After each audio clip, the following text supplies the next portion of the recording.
बढ़ते पॉल्यूशन की वजह से कहीं आपका अस्थमा भी तो ट्रिगर नहीं कर रहा।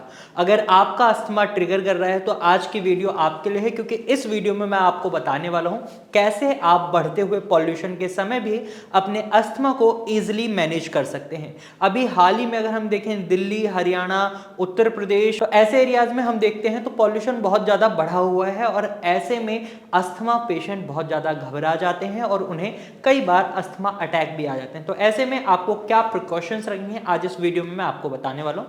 सबसे पहले आपको अपने इम्यून सिस्टम पर काम करना है, यानी आपका इम्यून सिस्टम वीक ना पड़े और ना ही आपका इम्यून सिस्टम हाइपर एक्टिव हो। तो ऐसे में आपको कोशिश करनी है अपनी डाइट में उन चीज़ों को इंक्लूड करने की जो आपकी इम्यूनिटी को मजबूत बनाने में मदद करती हैं, जैसे लौंग, हल्दी और आपका दालचीनी और सौंठ। इनके आप काढ़े बनाकर भी पी सकते हैं या फिर आप नॉर्मल इन्हें भूनकर या नॉर्मल फॉर्म में भी खा सकते हैं। अदरक भी आप खा सकते हैं। इससे आपके एयरवेज में म्यूकस नहीं बनेगा, इम्यूनिटी स्ट्रांग होगी और आपका इम्यून सिस्टम जब स्ट्रांग होगा तो आपका अस्थमा ट्रिगर नहीं करेगा। वहीं आपको कुछ ट्रिगरिंग पॉइंट्स से भी प्रिकॉशंस रखनी होती हैं, जैसे अगर आप अस्थमा को फेस कर रहे हैं, पॉल्यूशन बढ़ा हुआ है, AQI लेवल बढ़ा हुआ है यानी एयर क्वालिटी इंडेक्स काफ़ी हाई है, तो ऐसे में आपको इस बात का खास ख्याल रखना है कि जो भी आप खाना खाते हैं वो कहीं से भी ट्रिगरिंग पॉइंट ना बन जाए आपके अस्थमा का। जैसे अगर आप खट्टी चीज़ें खा रहे हैं या फिर आप बहुत ज़्यादा चिकनाई वाली चीज़ें खा रहे हैं, बहुत ज़्यादा मीठी चीज़ें खा रहे हैं, तो ये आपको अस्थमा अटैक दिलवा सकती हैं। और वहीं डस्ट और पॉल्यूशन की वजह से तो आपका अस्थमा ट्रिगर होगा ही।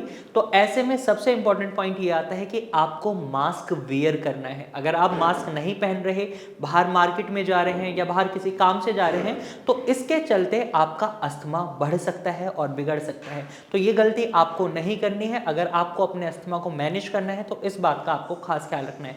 वहीं इसके बाद दूसरी चीज जो आपको फॉलो करनी है वो ये है कि आप इनहेलर को अपने पास के रखें, क्योंकि अस्थमा जब होता है तो वो कभी भी अटैक आ सकता है उसका। और जब पॉल्यूशन बढ़ा हुआ है, ऐसे में आप मार्केट जा रहे हैं या कहीं जा रहे हैं और अस्थमा अटैक आ जाता है, तो ऐसे में आपके पास इनहेलर होना चाहिए। भारत होम्योपैथी इनहेलर का प्रमोशन नहीं करता और हमारे अकॉर्डिंगली इनहेलर की जो फ्रिक्वेंसी होती है वो कम होनी चाहिए आफ्टर मेडिसिन, ना कि बढ़नी चाहिए। एलोपैथी में हम देखते हैं पेशेंट कई बार इनहेलर पर डिपेंडेंट हो जाते हैं, तो यहाँ हमारी कोशिश यही रहती है कि पेशेंट इनहेलर पर डिपेंडेंट ना हो, लेकिन जब रिक्वायरमेंट है तो इनहेलर का इंटेक जरूर करें।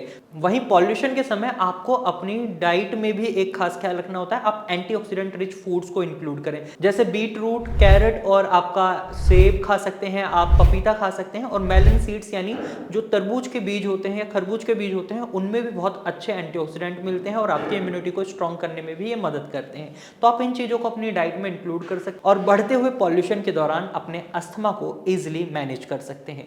तो आज की वीडियो में मैंने आपको बताया कि बढ़ते हुए पॉल्यूशन के दौरान कैसे आप अपने अस्थमा को मैनेज कर सकते हैं और एक हेल्दी लाइफस्टाइल व्यतीत कर सकते हैं। अगर आपको ये जानकारी अच्छी लगी है तो इस वीडियो को लाइक करें। साथ ही अगर आप अस्थमा से रिलेटेड कोई और सिम्टम फेस कर रहे हैं, ट्रीटमेंट लेना चाहते हैं अस्थमा का, तो आप भारत होम्योपैथी की डॉक्टर की टीम से कंसल्ट कर सकते हैं और भारत होम्योपैथी की डॉक्टर की टीम से एडवाइस लेकर आप अपना ट्रीटमेंट शुरू कर सकते हैं। आज की वीडियो में सिर्फ इतना ही। अगर आपको ये जानकारी अच्छी लगी है तो इस वीडियो को लाइक शेयर जरूर कीजिएगा और चैनल को सब्सक्राइब करना बिल्कुल ना भूलें। Thank you for watching.